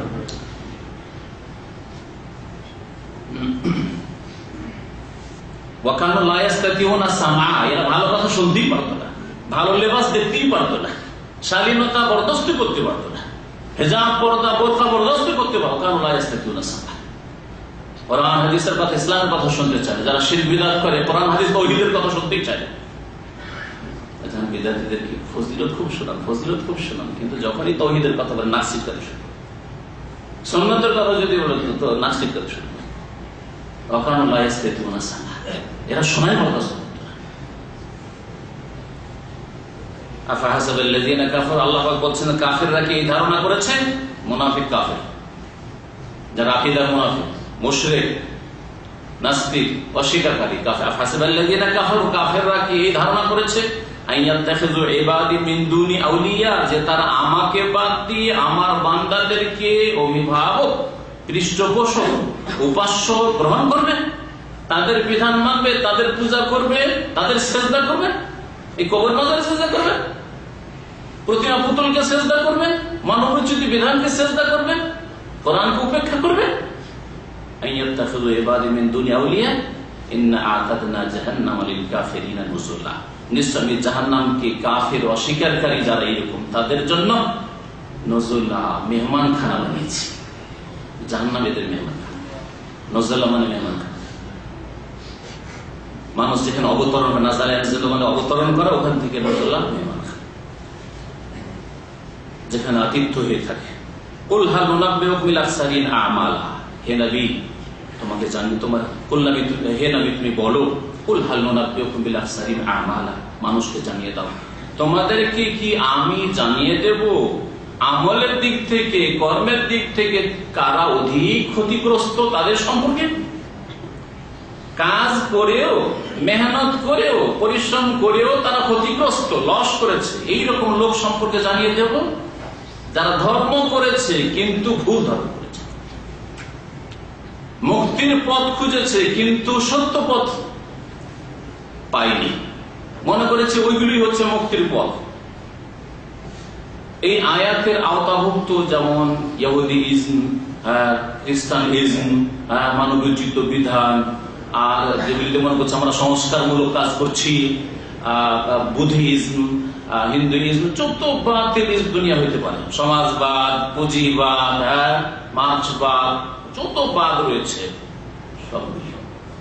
আর ইসলাম ধর্মের নামে যারা শিরক বিদআত করে তারাও সামিল। সবাই বলে যে আমরা যে পথে আছি এটা তো ভালো পথ, আমরা তো ধর্মকর্ম করছি, আমরা তো নেকির কাজ করছি, কবর মাজার ওলিয়া উলিয়ার শান বাড়াচ্ছি, আমরা ওলিয়া উলিয়ার খেদমত করছি, কবর মাজার গম্বুজ বানিয়ে আর সাজিয়ে আর ফুল চড়িয়ে, চাদর চড়িয়ে, মিলাদুন নবী করে নবী সাল্লাল্লাহু আলাইহি ওয়াসাল্লামের প্রেম, ইশকে রাসূলের প্রমাণ দিচ্ছি। এই শবে বরাতে হালুয়া রুটি নিজেই শুধু খাই না, গ্রামের গরিব দুঃখীকে খাওয়াচ্ছি। যত ভ্রান্ত পথ রয়েছে আর এই ভ্রান্ত পথের পথিকরা রয়েছে, মুসলিম উম্মার ধর্মের নামে যারা শিরক বিদআত করছে তারাও শামিল, আর যারা দ্বীন ইসলাম পায়নি, কারণ আল্লাহ পাকের দিন হচ্ছে একটি, ইসলাম রাস্তা একটা, আল্লাহ পাকের জান্নাতে যাওয়ার জন্য রাস্তা হচ্ছে একটা, তাওহীদ এবং সুন্নাত, আল্লাহ পাকের একত্ব। আর তরিকা যুগে যুগে যে নবীরা এসেছেন তাদের তরিকা, আর নবী শেষ নবী মুহাম্মদ সাল্লাল্লাহু আলাইহি ওয়াসাল্লাম চলে আসার পর মুহাম্মদ রাসূলুল্লাহ সাল্লাল্লাহু আলাইহি ওয়াসাল্লামের তরিকায় জীবন যাপন করে, মুরব্বিদের তরিকা চলবে না। নবী সাল্লাল্লাহু আলাইহি ওয়াসাল্লাম না করলে কি হবে? কাজটা তো ভালো, মিলাদ করার পর মন্দ কাজ। নবী সাল্লাল্লাহু আলাইহি ওয়াসাল্লাম খোলাফায়ে রাশিদিনরা করেননি, কিন্তু এটা তো বিদআত হাসানা। নেকির আশায় করছি, ভালো কাজ করছি, মন্দ কাজ করেছি, চুরি ডাকাতি করেছি, রাজধানী করেছি নাকি, এইসব কথা বলে তাদের সম্পর্কে আল্লাহ বলছেন, কুল হাল নুনাব্বিউকুম বিল আখসারিন আমালা, হে নবী জানিয়ে দাও তুমি, তোমাদেরকে বলে দেব কি আমলের দিক থেকে কারা বেশি ক্ষতিগ্রস্ত। আল্লাযীনা দাল্লা সাইয়ুহুম ফিল হায়াতিদ দুনিয়া, যাদের মেহনত পার্থিব জগতে কি হয়েছে, ভ্রান্ত পথে হয়েছে। দাল্লা রাস্তা হারিয়ে ফেলেছে, সাইয়ুহুম তাদের মেহনত পরিশ্রম, ফিল হায়াতিদ দুনিয়া পার্থিব জগতে, দুনিয়ায় ইহকালে কাজ করেছে, কর্ম করেছে, কিন্তু ভুল পথে করেছে। ওয়াহুম ইয়াহসাবুনা আন্নাহুম ইউহসিনুনা সুন্নাহ, কিন্তু তাদের ধারণা ছিল যে ভালো কাজ করে যাচ্ছে না। চোর চুরি করে ভালো কাজ মনে করে, ডাকাত ডাকাতি করে, মদখোর মদ খায় ভালো কাজ মনে করে না। ওদেরকে এই আয়াতে বোঝানো হয়, ওদের হিদায়াতের জন্য না। কিন্তু এই আয়াত আওতাভুক্ত যারা কর্ম করে, ভালো কাজ করে, কিন্তু তাওহীদ নেই অথবা সুন্নাত নেই। তাওহীদের জায়গা শিরকে দখল করেছে, সুন্নতের জায়গায় বিদআত দখল করেছে। মুসলিম সমাজের যারা ভুল পথে আছে, আর যারা ইসলামের মধ্যেই আসে, ইসলামের গণ্ডিতে আসে, তারা নিজ নিজ কাজ মনে করছে ধর্মীয় কাজ করছে, ধর্মীয় কাজ, শুভ কাজ, ভালো কাজ, কিন্তু আর কাজ আসলে ভালো না, মেহনত অনেক হলো। ওমর রাদিয়াল্লাহু তাআলা যখন বাইতুল মুকাদ্দাসের সফর করেছিলেন, এক জঙ্গলে দেখলেন একটা কুঁড়ে ঘর তৈরি করে এক ধর্মযাজক খ্রিস্টান, সে পুজো করতে করতে আর অনাহারে থেকে থেকে সবকিছু হাড় গোস্ত সব শুকিয়ে গিয়ে হাড়গুলো শুধু দেখা যাচ্ছে, হাড়ের সাথে কোনো গোস্ত নেই, চামড়াগুলো হাড়ে লেগে আছে। এই লোকটিকে দেখার পরে তিনি বলেছেন আমেলাতুন নাসিবা তাসলা নারান হামিয়া, সূরা গাশিয়ার এই আয়াতগুলি পড়েছিলেন। আমেলা কর্মকারী, নাসিবা কঠোর পরিশ্রমকারী অনেকে হবে, তাসলা নারান হামিয়া জ্বলন্ত আগুনে প্রবেশ করে। তাহলে যারা বনে জঙ্গলে 5 দিন 7 দিন ঢুকে থেকে গেল না খেয়ে, যারা বলে জিকির খেয়ে বছর এতদিন খাইনি, খাওয়া দাওয়ার প্রয়োজন হয়নি, গাছের মধ্যে গিয়ে ঢুকে গেল, কি হলো না হলো এসব ইচ্ছা কাহিনী। আমেল কত কঠোর পরিশ্রম করেছে, মেহনত করেছে, লাভ দিয়ে উঠে গেছে সামিয়ানার উপর নাকি প্যান্ডেলের উপর, লাভ দিয়ে উঠে গেছে। আমেলাতুন নাসর মেহনত করেছে, পরিশ্রম করেছে, তাসলা নারান। নবী করিম সাল্লাল্লাহু আলাইহি ওয়াসাল্লাম সাহাবায়ে কেরাম খোলাফায়ে রাশিদিন তরিকায় করেনি, সেজন্য জ্বলন্ত আগুনে, উত্তপ্ত আগুনে তারা প্রবেশ করে। এই আয়াত পাঠ করেছেন ওমর রাদিয়াল্লাহু তাআলা। এরকম দৃশ্য আল্লাহ পাক রব্বুল আলামিন তারপরে ইরশাদ করছেন, উলাইকাল্লাযিনা কাফারু বিআয়াতি রাব্বিহিম, এরাই তো তারা যারা তাদের রবের আয়াত বিধানাবলীকে অস্বীকার করেছে। আল্লাহ তাদের তাওহীদ অস্বীকার করেছে, যার ফলে ইসলামের নামে শিরক করে অথবা মনে করে যে তৃতীয়বাদী ঠিক আছে, ঈসা আল্লাহর পুত্র, মারিয়াম মেরি আল্লাহর স্ত্রী, আউযুবিল্লাহ, ওইটা কি ধর্ম মনে করছে। চুলির পূজা করছে, ওর মাধ্যমে ও জান্নাত চায়, দেবদেবীর পূজা করে ওর মাধ্যমে জান্নাত চায়, গাছের পূজা করে, গঙ্গা যমুনার পূজা করে ওর মাধ্যমে জান্নাত চায়, ঢেলাপীরের পূজা করে ওর মাধ্যমে জান্নাত চায়। ঢেলাপীরের কথা শুনেছেন না শোনেন? আছে, বাংলাদেশে আছে কিনা তো ভারতে একটা ঢেলাপীর আমি নিজে দেখেছি। আমার শিক্ষকতার কালে ওই এলাকায় জলসা করেছে, এক জলসা থেকে আসছি গরুর গাড়িতে দেখছি, গ্রাম অঞ্চল তো গরুর গাড়িতে আসছি, মাঠে দেখি একটা গাছের তলায় অনেক ঢেলা উঁচায় আছে। কি ব্যাপার এই গাছের তলায়? যেন যেমন ওই হিন্দুদের থানগুলো থাকে, কিন্তু মুসলিম এলাকা, এটা আবার কেমন বলছে, এটা হচ্ছে ঢেলাপীরের রাস্তা। আর তেনাপীর, তেনাপীর শুনেছেন? হ্যাঁ, তেনাবাদ, এটা নিজামুদ্দিন আউলিয়ার মাজার তেনাবাদে দিয়েছে মহিলাদের। শিখ এসেও বাঁধছে, হিন্দু মহিলাও বাঁধছে, মুসলিম মহিলা যারা কবর পূজারী তারাও বাঁধছে, তেনা বাঁধছে। মনে আশা করুন না, একটা যদি ওই জালিতে, মাজারের জালিতে যদি একটা তেনা বেঁধে দিতে পারি তাহলে কাজ হয়ে গেল। নবী করিম সাল্লাল্লাহু আলাইহি সাল্লামের কবরের কাছে এসে জালিতে টানা বাঁধতে পাই না, দরখাস্ত আরজি করতে পারে না। এই জন্যই তো সৌদি আরবের দুশ্মন সমস্ত পৃথিবীর বিদাতিরা, এই জন্য শত্রুতা। আর বলবো সবচেয়ে বড় শত্রুতা এটা, এখানে খাই দেয়, এখান থেকে রিয়াল ডলার নিয়ে যায়, এদেরই শত্রু। কেন? এত সুখে শান্তিতে কোথাও তো ইনকাম করতে পারে না, তারপরে শত্রু এরা, শুধু এই জন্য যে অন্য জায়গায় টানা বাঁধতে পারি, অন্য জায়গায় একটা ঢালা ফেলে মনের আশা পূরণ না, এইখানে কিছু করতে পারি না।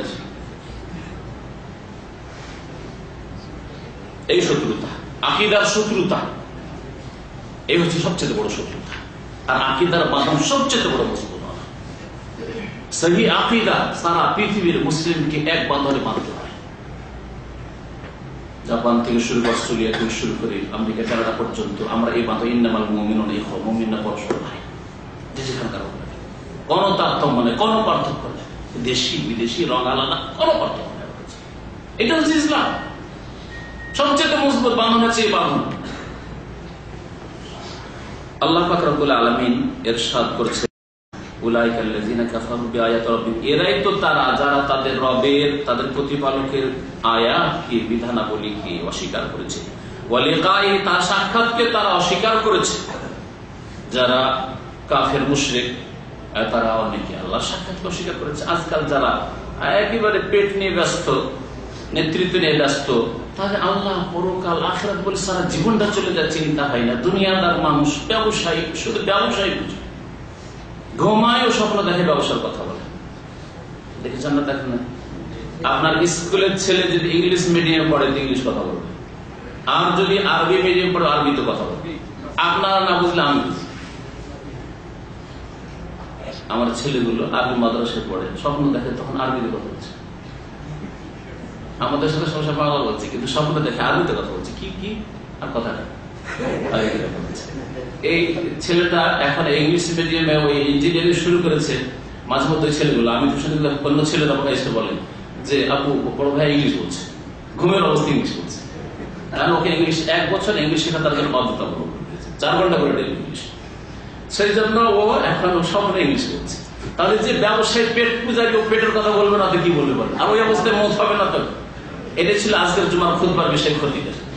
খুব ব্যবসার কথা। খতিব একটা উদাহরণ বললেন যে এক ব্যবসায়ী, শুধু পেট পূজারি ব্যবসায়ী, আর এদের সংখ্যা বেশি দুনিয়াতে। ও মতের সময় লোকেরা কালিমা লা ইলাহা ইল্লাল্লাহ বলছে, যে একটু লা ইলাহা পড়ে, তালকিন করছে, লা ইলাহা ইল্লাল্লাহ পড়ে, লা ইলাহা ইল্লাল্লাহ পড়ে, লা ইলাহা ইল্লাল্লাহ বলছে, লাকিনু মাউতাকুম, লা ইলাহা নবী করিম সাল্লাল্লাহু আলাইহি ওয়াসাল্লাম হাদিস, লা ইলাহা ইল্লাল্লাহ স্মরণ করিয়ে দাও। তখন ও বলছে, এটা সস্তা, এটা সস্তা, এই মালটা ভালো, এটা অমুক দেশের। আর একজন মদখোরের মতের সময় তাকে আশেপাশের লোকেরা কালেমা পড়তে বলছে, আপনজনরা কালেমা পড়তে বলছে। আরো বলছে যে ইশরা বস্তেনি, খতিব সাহেব এভাবে বলে, ইশরা বস্তেনি, হ্যাঁ, মানে তুমিও পান করো, আমাকে দাও, তুমিও পান করো, আমাকে দাও। বিড়ি সিগারেট আল্লাহকে দেখেছেন? বিড়ি সিগারেট আল্লাহকে ছোটকালে তামাশার বিষয়, সে কি করছে? ওজন মজুর গুলো বিড়ি খাচ্ছে, দূরে দেখতাম কি করছে। বিড়ি কারো নাই হয়, হ্যাঁ, তুই একটু খেয়ে আমাকে দে, তুই একটু খেয়ে আমাকে দে। যারা এই রকমের জীবন যাপন করে, মদের সময় এরকম করবে না? অবশ্যই এরকম করতে করতে মরবে। এদিকে লা ইলাহা ইল্লাল্লাহ পড়তে বলছে, ও বলছে একবার দে, একটান দে, একটান দে, এই করছে আর মরছে। সুবহানাল্লাহ। এই হচ্ছে অবস্থা, অবস্থা আজকে পাপিষ্ঠদের। কিন্তু নেক লোকদের আলহামদুলিল্লাহ, নেক লোক যদি মূর্খ অবস্থায় কথা বলে তো ভালোই কথা বলবে, যদি লা ইলাহা ইল্লাল্লাহ না বলে তো সুবহানাল্লাহ বেরোবে, হ্যাঁ আলহামদুলিল্লাহ বেরোবে, আল্লাহু আকবার বেরোবে। হ্যাঁ, না তোমরা আল্লাহকে ভয় করিও। হ্যাঁ, মূর্খ অবস্থা হয়তো এরকম, আল্লাহকে ভয় করে তোমার নামাজ পড়িও, স্ত্রীকে বলছে, ছেলে মেয়েকে বলছে, পরিবার পরিজন, ভালো কথা বেরোবে, মন্দ কথা বেরোবে। আল্লাহ পাক রব্বুল আলামিন ইরশাদ করছেন যে যারা রবের আয়াতকে অস্বীকার করেছে, সাক্ষাৎকে অস্বীকার, পরকাল সম্পর্কে চিন্তাশীল হয়নি, ফাহাবাতা আমালুহুম, তাদের আমলগুলি বিনষ্ট হয়ে গেছে, তাদের আমল বিনষ্ট হয়ে গেছে। তাহলে যদি কেউ শিরক কুফরির অবস্থায় মারা যায়, যদিও আমল করে, কর্ম করে, তাহলে সেই আমলগুলি কি হবে? নষ্ট হয়ে যাবে। সময় থাকলে একটা সুন্দর উদাহরণ দেব। আজকে তফসিরটা শেষও করতে হবে, শেষ হয়ে যাবে সব। খুব সুন্দর উদাহরণ। সন্ধ্যাবেলা আপনার স্ত্রী মারা গেছে, আর স্ত্রী অত্যন্ত সুন্দরী, খুব সুন্দরী, সুশ্রী মারা গেছে, যুবতী মারা গেছে। আর রাত্রে আর দাফন করতে পারছেন না, সকালে দাফন হবে, আত্মীয় স্বজন আসবে, আগামীকালকে দিনে দাফন। রাতেও স্ত্রী বিছানায় পাশাপাশি ঘুমাইতে পারবেন, যেমন জীবিত অবস্থায় ঘুমিয়েছেন, যেইভাবে ঘুমিয়েছেন, যেভাবে স্বামী স্ত্রীর সাথে ঘুমাইতে পারবেন, মেলামেশা করতে পারবেন, হ্যাঁ, আদর করতে পারবেন, হ্যাঁ, আলিঙ্গন করতে পারবেন? বলেন, পারবেন? কেউ আছে এরকম? না ভয় পাবেন? যদিও থাকেন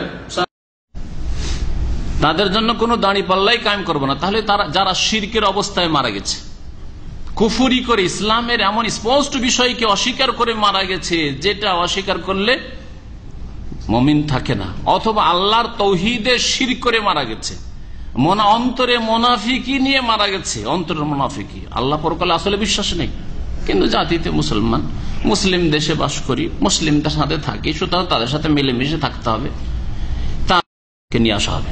মোটাসোটা মানুষ, অনেক ওজনের মানুষ, 120 কিলো, 30 কিলো, 40 কিলো ওজন, হয়তো মোটা মোটা মানুষদেরকে নিয়ে আসা হবে। আর তাদের ওজন আল্লাহর কাছে, তাদের মূল্য আল্লাহর কাছে একটা মাছির ডানার সমান থাকবে না। 120 কিলো 30 কিলোর মানুষ আর একটা মাছির সমান মূল্য আল্লাহর কাছে তার হবে না। ওয়াকরাউন তোমার পড়ে দেখো এর প্রমাণ, ফালা নুকিমুলাহুম ইয়াউমাল কিয়ামাত, তাদের কোনো মূল্যায়নই করবো না, তাদের কোনো ওজন হবে না, তাদের নেকির ওজন হবে না, আর তাদের ব্যক্তিত্বের কোনো মূল্য হবে না। কত জাদরের লোক ছিল, প্রভাবশালী লোক ছিল দেশে, এলাকায়, ফালা নুকিমুলাহুম ইয়াউমাল কিয়ামাতি ওয়াজনা। দুনিয়ার হিরো ছিল, কিয়ামতের নির্দেশ জিরো, কোন ওজন তার থাকবে না। জালিকা জাযাউহুম জাহান্নামু বিমা কাফারু, এই তাদের প্রতিদান বদলা কেন, যা হচ্ছে জাহান্নাম, জাহান্নাম তাদের প্রতিদান। জালিকা জাযাউহুম জাহান্নাম, এই হচ্ছে লোক যার প্রতিদান হচ্ছে বা যাদের প্রতিদান হচ্ছে জাহান্নাম। কেন? বিমা কাফারু, তাদের কুফরির কারণে।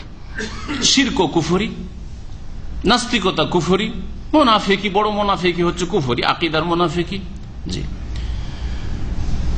ওয়াত্তাখাযু আয়াতি ওয়া রাসূলি হুজুয়া, আর আমার আয়াত বিধানাবলীকে আর আমার রাসূলগণকে ঠাট্টা মজাক করেছে, বিদ্রূপ করেছে, এই জন্য এদের এই শাস্তি। ইন্নাল্লাযীনা আমানু ওয়া আমিলুস সালিহাত, পক্ষান্তরে যারা ঈমান নিয়ে এসেছে, বিশ্বাসী হয়েছে আর সৎকর্মশীল হয়েছে, কানাত লাহুম জান্নাতুল ফিরদাউস নুজুলা, তাদের জন্য জান্নাতুল ফিরদাউস, ফিরদাউসের বাগান সমূহে আতিথ্যের ব্যবস্থা করা হয়েছে, মেহমান নওয়াজির ব্যবস্থা করে। নজুলা, এখানে আল্লাহ পাক নজুলা বলেছেন। কাফেরদের মেহমানি জাহান্নাম আল্লাহ বলেছেন, তাদের মেহমান খানা, আর মুমিনদের মেহমান খানা হচ্ছে জান্নাতুল ফিরদৌস। আল ফিরদৌস এটা হচ্ছে জান্নাতের সর্বোচ্চ স্তর, যেমন নবী করিম সাল্লাল্লাহু আলাইহি ওয়াসাল্লাম বলেছেন। খালিদিনা ফিহা, সেখানে চিরকাল থাকবে, কোনো ভয় নেই যে কখন এক্সিট লেগে যাবে, কখন আর একামার ইনভলভ হবে না, ওইরকম কোনো ভয় নেই। হ্যাঁ, কখন কোম্পানি রেড হয়ে যাবে, এইসব কোনো ভয় নেই, কখন মালিক অসন্তুষ্ট হয়ে যাবে না। আল্লাহ বলবেন যে ওহিল্লু আলাইকুম রিজওয়ানি, আমি তোমাদের উপর আমার সন্তুষ্টিকে অবধারিত করে দিয়েছি, ফালা আসখাতু আলাইকুম আবাদা, কখন আর নারাজ হব না, সুবহানাল্লাহ, কখন আর নারাজ হব না তোমাদের উপর। জান্নাতীদের মাঝে আল্লাহ পাক রব্বুল আলামিন ঘোষণা করে, আল্লাহ যেন আমাদের সকলকে জান্নাতুল ফিরদাউস দান করেন। খালিদিনা ফিহা, সেখানে চিরকাল বসবাস করে, লা ইয়াবগুনা আনহা হিওয়ালা, সেখান থেকে স্থানান্তরিত হওয়া তারা কামনাই করবে না, চাইবে না। দুনিয়াতে এক জায়গায় যত সুখে থাক না কেন এঘামি চলে আসে, বলেন এঘামি, বলেন আপনারা, হ্যাঁ, বিরক্তি চলে আসে। একই রকম যতই ভালো খান না কেন বিরক্তি চলে আসে। ডেলি ডেলি গোস্ত খেতে পারবেন, ডেলি ডেলি পোলাও খেতে পারবেন, বিরিয়ানি কখনো পারবেন না। হ্যাঁ, যারা যতই মানে সুখে থাক না কেন একই রকম জীবনে এঘামি চলে আসে, বিরক্তি চলে আসে, এই জন্য তারা আমোদ ফুর্তি করতে, ভ্রমণ করতে যায়, একটু ফিরে আসি, রিল্যাক্স হয়ে আসি। হ্যাঁ, তাই না? একই রকমের ডিউটি করে করে করে আর ভালো লাগে না এই ডিউটি করতে, মনে হচ্ছে একটু ভিন্ন কিছু হইতো তো ভালো হইতো, নতুনত্ব আসতো। এটা মানুষের স্বভাব। জি, আল্লাহ পাক রব্বুল সৃষ্টিগত স্বভাব মানুষের মধ্যে রেখেছেন। জান্নাতে এই স্বভাব থাকবে না। জান্নাতে এত পাবে যা কল্পনার বাইরে, সেজন্য আর যাবে কোথায়? ওইসব কল্পনা তো আসবে না যে আরো কোথাও গেলে কিছু ভালো পাবো, না, কল্পনা তো লা ইয়াবগুন আনহা হিওয়ালা। তারপর আল্লাহ পাক রব্বুল আলামিনের প্রশংসা, গুণগানমূলক বাণী লিখা সম্পর্কে আল্লাহ বলছে, সারা পৃথিবীর সমুদ্রকে কালি বানিয়েও যদি আল্লাহ পাকের প্রশংসামূলক বাণী লিখা শুরু হয়, আল্লাহ পাকের গুণগান লিখা শুরু হয়, আল্লাহ পাকের নাম সিফাত লিখা শুরু হয়, শেষ করতে পারবে না। কুল, হে নবী জানিয়ে দাও, লাউ কানাল বাহরু মিদাদাল লিকালিমাতি রব্বি, যদি সমুদ্রগুলি সবগুলি কালি করে দেওয়া হয় আমার রবের বাণী সমূহ লিখার জন্য, লানাফেদাল বাহর, সমুদ্র শেষ হয়ে যাবে, সমস্ত সাগর শেষ হয়ে যাবে। আল্লাহ পাক রব্বুল সূরা লোকমানে বলেছেন, আর সমস্ত গাছকে যদি কলম বানানো হয়, তো দুই আয়াতের সমন্বয় করেন, এক আয়াত আর এক আয়াতের তাফসীর করে। ওয়াল বাহরু ইয়ামুদ্দুহু মিন বাদি সাবআতু আবহুর, আর 7 সমুদ্র পানি সবগুলি, আর নদী নালা জলাশয় পুকুর যত সমস্ত পানিকে যদি কালি বানানো হয়, তবুও লা নাফিদাল বাহর, সমুদ্র শেষ হয়ে যাবে, গাছপালা শেষ হয়ে যাবে, কলম শেষ হয়ে যাবে, কাবলা আন তানফাদা কালিমাতু রাব্বি, আমার প্রতিপালক আল্লাহ পাকের বাণী সমূহ গুণগান গুলি লিখা শেষ হওয়ার আগে, লিখা শেষ হবে না। ওয়ালাউ জিনা বিমিসলিহি মাদাদা, যদিও এই যতগুলি সাগর পৃথিবীতে মহাসাগর আছে আর পানির স্থল আছে, হ্যাঁ, এইরকম আরো সাহায্য সহযোগিতা মদদের জন্য অনেকগুলি নিয়ে আসি, তারপরে আল্লাহ পাক রব্বুল আলমিনের গুণগান বাণী হামদুসানা লিখে শেষ করা যাবে না। আল্লাহ পাকের কাজ, এক একটা জিনিস নিয়ে চিন্তা করে, আল্লাহ পাক কত সূক্ষ্ম খবর, আল্লাহ পাকের খবর রাখাটা নিয়ে চিন্তা করেন, আল্লাহ পাকের শোনাটা নিয়ে চিন্তা করেন, আল্লাহ পাকের রক্ষণাবেক্ষণ হেফাজত নিয়ে চিন্তা করেন, আল্লাহ পাকের রিজিক যে পৌঁছাচ্ছেন এইসব নিয়ে চিন্তা করেন। সুবহানাল্লাহ, আমরা তো রিজিকের জন্য দৌড়াদৌড়ি করতে পারছি, এমন প্রাণী আছে লা তাহমিলু রিজকাহা, এই আয়াতের আগে কয়েক সপ্তাহ আগে তাফসীর করেছি, আইয়াম মিন দাব্বা, কত শত প্রাণী আছে লা তাহমিলু রিজকাহা, তার রিজিক নিজে বহন করতেই পারে। তখন আল্লাহ পৌঁছিয়েছেন, তাহলে আপনাকে আমাকে কেন পৌঁছাবেন না, যারা হরকত করতে পারি, নড়াচড়া করতে পারি, কাজ করতে পারি। আল্লাহ ইয়ারযুকুহু ইয়াকুম, আল্লাহ তাদেরকে রিজিক দেন, তোমাদেরকে আল্লাহ পাক রিজিক দেবেন। চিন্তা করিও না যে বেশি ছেলে মেয়ে হইলে খাওয়াইতে পারবো না। আল্লাহ পাক ইরশাদ করেছেন, ওয়ালাউ জিনা বিমিসলিহি মাদাদা, যদি এই রকম যত সাগর মহাসাগর রয়েছে, পানির জায়গা রয়েছে, এই সবের মতো আরো যদি সাহায্য সহযোগিতার জন্য বহু সাগর মহাসাগর নিয়ে আসে। কুল, শেষখানে আল্লাহ পাক নবী করিম সাল্লাল্লাহু আলাইহি সাল্লামকে বলছেন যে তুমি জানিয়ে দাও মানুষকে, ইন্নামা আনা বাশারুম মিসলুকুম, আমি তোমাদের মতোই একজন মানুষ। তো নবী কে? মানুষ। মানুষ কার সন্তান? আদম সন্তান। আদম কিসের তৈরি? মাটির তৈরি। তো মুহাম্মদ সাল্লাল্লাহু আলাইহি সাল্লাম কিসের তৈরি হলেন? নূরের তৈরি। না, এটা অঙ্ক বেরোয়। এ মূর্খরা কি অঙ্কটাও জানে না যে 2 2 4 হয়, কেউ যে 2 2 5, হ্যাঁ 2 2 6, 2 2 3। তো এর চাইতে অকাট মূর্খ কেউ আছে? তাহলে নবী করিম সাল্লাল্লাহু আলাইহি সাল্লামকে আল্লাহ পাক বলছেন তুমি শুনিয়ে দাও, ইন্নামা, আমি এছাড়া আর কিছু নই, আনা, আমি, বাশার মিসলুকুম, মানুষ তোমাদের মতো। আর মানুষ আদম সন্তান। আবুল বাশার কে? মানব পিতা কে? আদম আলাইহিস সালাম। তাহলে মুহাম্মদ রাসূলুল্লাহ সাল্লাল্লাহু আলাইহি সাল্লামের প্রথম পিতা কে? আদম আলাইহিস সালাম। আপনার আমার প্রথম পিতা আদম আলাইহিস সালাম। আর ও আদম মিন তুরাব, আর আদম কিসে তৈরি? খালাকাহু, আল্লাহ কোরআনে কারিমে বলছেন খালাকাহু মিন তুরাব, তাকে আল্লাহ মাটি দিয়ে তৈরি করেছেন। তাহলে মুহাম্মদ রাসূলুল্লাহ মাটির তৈরি না নূরের তৈরি? এই নির্বোধদের বুঝে আসলো না, বিদাতি কত নির্বোধ। ভালো বলে বিশ্বাস করছে, ওয়াহুম ইয়াহসাবুন আন্নাহুম ইউহসিনুনা সুন্নাহ, এরা আমলের ক্ষেত্রে কত ক্ষতিগ্রস্ত, আকীদার ক্ষেত্রে কত ক্ষতিগ্রস্ত। আল্লাহ এদের কথা না বললেন একটু আগে, হ্যাঁ, যে আমল করেও বিশ্বাস রেখেও ক্ষতিগ্রস্ত, ভ্রান্ত বিশ্বাস। নবীকে বিশ্বাস করেছে, কিন্তু নবী মাটির না নূরের, সেই জন্য সবচেয়ে বেশি ক্ষতিগ্রস্ত। বিলাখসারিন আমালা, আমলের ক্ষেত্রে, আকীদার ক্ষেত্রে বড়ই ক্ষতিগ্রস্তেরা, অঙ্কই বুঝে না এরা। ইন্নামা আনা বাশারুম মিসলুকুম, তোমাদের মতো আমি মানুষ। মানুষ, নবী সাল্লাল্লাহু আলাইহি ওয়াসাল্লাম হাদিস, ইন্নামা আনা বাশারুম মিসলুকুম, আমি তোমাদের মতো মানুষ। আনসা কামা তানসাউন, তোমরা যেমন ভুলে যাও আমিও ভুলি। নবী করিম সাল্লাল্লাহু আলাইহি ওয়াসাল্লাম 2 রাকাত নামাজ পড়ে বেরিয়ে চলে আসেন সালাম ফিরে। হ্যাঁ, হয়েছে না হয়নি? নবী করিম সাল্লাল্লাহু আলাইহি ওয়াসাল্লাম তাশাহুদ থেকে উঠে গেছেন, বসতে হবে, হয়েছে না হয়নি? সহজ সিজদা দিয়েছেন না দেননি? তার মানুষ তোমাদের মতো। আনসা কামা তানসাউন ফাইজা নাসিতু ফাযাক্কিরুনি, আমি যদি নামাজে ভুলে যাই তোমরা আমাকে রিমাইন্ড করিয়ে দিও, স্মরণ করিয়ে দিও। নবী সাল্লাল্লাহু বলছেন ইন্নামা আনা বাশারুম মিসলুকুম। তবে পার্থক্য আছে, সেটা এ নূর আর মাটির পার্থক্য না। ইউহা ইলাইয়া, আমার কাছে ওহী করা হয়, আমার কাছে ওহী করা হয়। সুতরাং হে, এই আয়াতের সম্পর্ক আগের ঘটনাগুলির সাথে, হে আরব মুশরিকরা, হে কুরাইশরা, শোনো, আমি তোমাদের মতো মানুষ, আর তোমরা ইয়াজুজ মাজুজের ঘটনাও জানো না, জুলকারনাইনের ঘটনা জানো না, আর ওই যে গুহাবাসীদের ঘটনা জানো না। যদি আমি তোমাদের মতো শুধু মানুষ হইতাম, নবী না হইতাম, যেমন তোমরা মানছো না, নবী না ওহী না আসতো, তাহলে কেমন করে বলতাম তোমাদেরকে? তোমাদেরকে বলতে পেরেছি, তার মানে আমি নবী, সুতরাং আমাকে তোমরা মেনে নাও, কালেমা পড়ে নাও, বলো আশহাদু আল্লা ইলাহা ইল্লাল্লাহ ওয়া আশহাদু আন্না মুহাম্মাদান রাসূলুল্লাহ আবদুহু ওয়া রাসূলুহু। এই দিকে ইঙ্গিত করা হয়েছে আয়াতে, এই দাওয়াত দেওয়া হয়েছে। তোমাদের মতো আমি মানুষ, তাহলে কি করে আমি বলতে পারলাম? তোমরা কেন বলতে পারো না জুলকারনাইনের ঘটনা? তোমরা কেন গুহাবাসীর ঘটনা জানো? আমি যখন বলতে পারলাম, ইউহাই, আমার উপর ওহী হয়, আমার উপর যখন ওহী হয় তখন আমি হলাম নবী, আমি যখন নবী তখন আমাকে মানো, আমার প্রতি ইমান নিয়ে আসো, কালেমা পড়ো।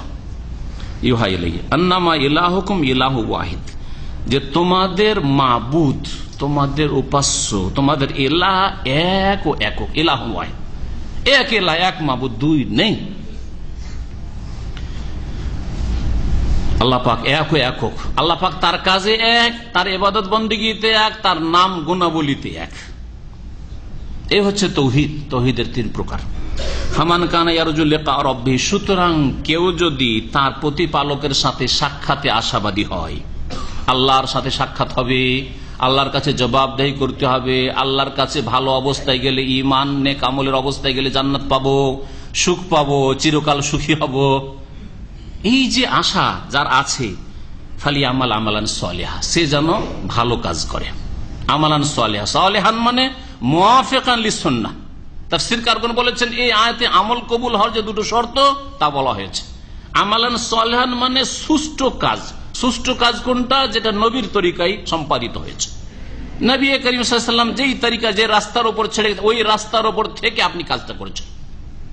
নবী সাল্লাল্লাহু আলাইহি ওয়াসাল্লাম থেকে যদি প্রুফ থাকে ঈদে মিলাদুন নবী করার, তাহলে করেন, আর না হলে আমল সালেহ নয়, আমল সেই খারাপ আমল, বদ আমল। এটা হালুয়া রুটি খাওয়া নবী করিম সাল্লাল্লাহু আলাইহি ওয়াসাল্লাম থেকে প্রমাণ নাই। শবে বরাতে, শবে মেরাজ, নবী সাল্লাল্লাহু আলাইহি ওয়াসাল্লাম মেরাজ থেকে ফিরে আসছেন, এই শবে মেরাজ পালন করেন, নবী করিম সাল্লাল্লাহু আলাইহি ওয়াসাল্লামের তরিকা নয়। সুতরাং এইরকম কাজ করলে সেটা আমল সালেহ না। মেরাজের রাতের নফল পড়লেন, শবে বরাতে আপনি নফল পড়লেন, এটা আমলে সালেহ না, এটা হচ্ছে আমলে সাইয়্যা, খারাপ আমল, মন্দ কাজ। বাস ধর্মের নামে হয়েছে। পার্থক্য যে চুরি ডাকাতির মতো মন্দ কাজ না, এটা হচ্ছে ধর্মের নামে গুমরাহির কাজ হয়েছে। আল্লাহ সাহিফুল হায়াতিদ দুনিয়া, মেহনত হয়েছে, ভ্রান্ত পথে মেহনত হয়েছে, সেই জন্য তাদের জন্য দাঁড়ি পাল্লা কায়েম হবে না, এসব নেকিতে আসবে না, অ্যাকাউন্ট হবে না, বরং গুনাহ হবে। প্রথম শর্ত হচ্ছে এখানে আল্লাহ উল্লেখ করেছে, মানে সুন্নত মোতাবেক কাজ হইতে হবে, নবীর তরিকা হইতে হবে। ওয়ালা ইউশরিক বিইবাদাতি রাব্বিহি আহাদা, আর তার প্রতিপালকের সাথে কোন কাউকে যেন শরীক না করে, অংশীদার স্থাপন না করে। আল্লাহ পাক রব্বুল আলামিন দ্বিতীয় শর্তের কথা উল্লেখ করলেন যে তৌহিদ যেন থাকে, আল্লাহর একত্র থাকে, শিরক মুক্ত কাজ হয়। 2 নম্বর হচ্ছে নবী করিম সাল্লাল্লাহু আলাইহি সাল্লামের তরিকা মোতাবেক কাজ হয়। সংক্ষেপে আমরা এই জন্য বলি যে কোনো আমল আল্লাহর দরবারে মঞ্জুর হওয়ার জন্য দুটো শর্ত, এক আল্লাহর জন্য সেটা হইতে হবে শিরক মুক্ত, আর দ্বিতীয় হচ্ছে একমাত্র রাসূলের তরিকা হইতে হবে। নামাজ পড়বেন কার জন্য? এক আল্লাহর জন্য। কার তরিকায়? কিরকম নামাজ? নবীর নামাজ। এটা অমুক মযহাবের নামাজ, এটা অমুক মযহাবের নামাজ, তুমি যেভাবে পড়ছো না ওইটা অমুক মযহাবের না, এরকম না, এরকম না। নবীর তরিকায় নামাজ পড়তে হয়। নবীর তরিকায় নামাজ খোঁজ করেন, আপনি খোঁজ করলে পেয়ে যাবেন।